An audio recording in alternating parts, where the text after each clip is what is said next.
Les 10 traits qui différencient les propriétaires Airbnb blindés de succès des autres.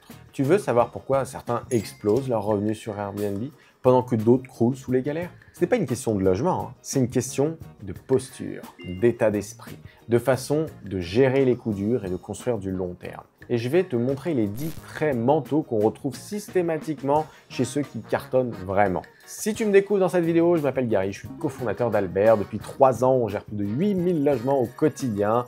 On n'a pas lu des livres, on vit le terrain. Et avec 900 autres gestionnaires, on gère les problèmes. On encaisse les vraies erreurs et on voit sans filtre ce qui réussit, pourquoi. Et je vais être cash. Ce n'est pas la déco qui fait la différence. Ça va être toi. Trait numéro 1, la résilience. Ceux qui réussissent, ils encaissent cruellement bien les coups. Mauvais clients, mauvaise review, erreur de pricing, ménage foiré. Ils apprennent, corrigent, avancent. Ils ne s'effondrent pas à la première galère. Ils transforment l'erreur en système et ils ne détruisent pas leur système au même moment. Alors, trait numéro 2, une vision claire. Ils savent pourquoi ils font ça. Quitter leur job, générer un revenu passif, monter un empire immobilier, et chaque décision suit cette direction. Il y en a, ils sont complètement paumés, ils disent juste « je veux un revenu complémentaire ». Vous allez vous faire bouffer, vous ne gagnerez pas d'argent. Quittez ce métier. Trait numéro 3, l'autonomie radicale. Ils savent que personne ne va venir les sauver. Pas de patron, pas de hotline miracle. Ils avancent parce qu'ils savent que personne ne le fera pour eux. Trait numéro 4, le courage de prendre des risques calculés. Ils n'attendent pas que tout soit parfait. Ils signent, ils testent, ils ajustent, ils investissent sur eux. Et ils sautent, même si le parachute ne s'ouvre pas, j'ai l'impression. Trait numéro 5, l'adaptabilité. Marché qui bouge.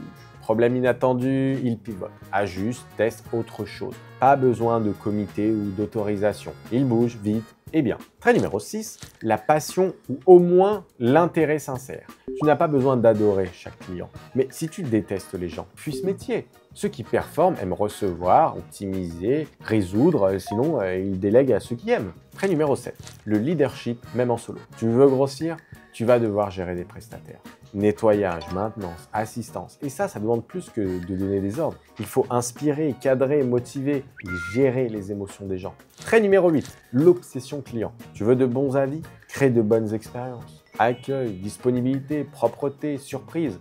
Ceux qui gagnent pensent expérience client avant rentabilité brute. Et au final, ils ont les deux. Trait numéro 9, l'intelligence financière. Pas besoin d'être expert comptable, mais il faut savoir où va ton argent. Ceux qui rapportent vraiment et ceux qui coûtent trop pour trop peu. Ceux qui réussissent optimisent chaque euro investi. Trait numéro 10, la persistance. Ceux qui réussissent dans ce domaine n'arrêtent pas. Même après 3 avis injustes, même après un dégât des eaux, même quand ça rame, ils avancent. 1% mieux chaque jour. Et un jour, ça paie. Petit bonus pour cette vidéo. Ton succès ne dépend pas d'un algorithme ou d'un coup de chance. Il dépend de ta capacité à adopter ces 10 traits à ton rythme, mais sans l'arrêter. Airbnb, c'est un sport mental. Et la meilleure partie, c'est tout ce qui se travaille autour. Alors, t'attends encore ou tu bosses ton mindset comme un pro?